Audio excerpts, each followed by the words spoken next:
কাঁচা আমের টক দিয়ে ফুচকা খেতে এত টেস্টি যে আপনি তেঁতুলের টক দিয়ে ফুচকা খাওয়া একদম ভুলে যাবেন।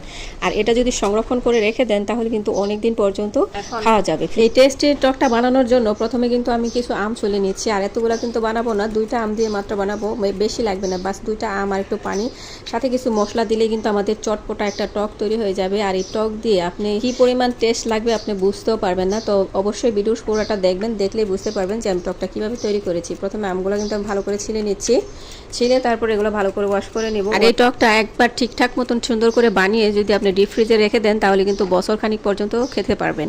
বাস আপনি ফুচকা রেডি করবেন আর টকটা শুধু ফ্রিজ থেকে নামাবেন, আর বরফ গলে গেলে সুন্দর খাওয়ার জন্য রেডি হয়ে যাবে। আর যদি ফ্রিজে বেশি করে রাখতে চান তাহলে অবশ্যই বেশি করে আম নিয়ে এরকম করে বানাতে পারেন, তাহলে অনেক দিন পর্যন্ত বেশি করে বানিয়ে রেখে খেতে পারবেন। এখন সুন্দর করে সিলে পরিষ্কার করে আমি ব্লেন্ড করব।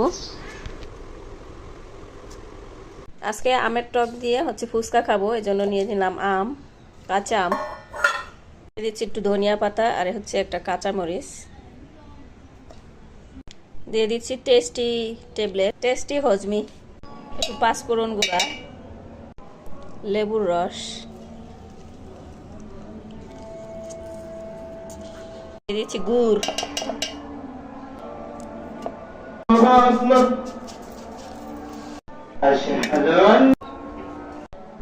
জিরা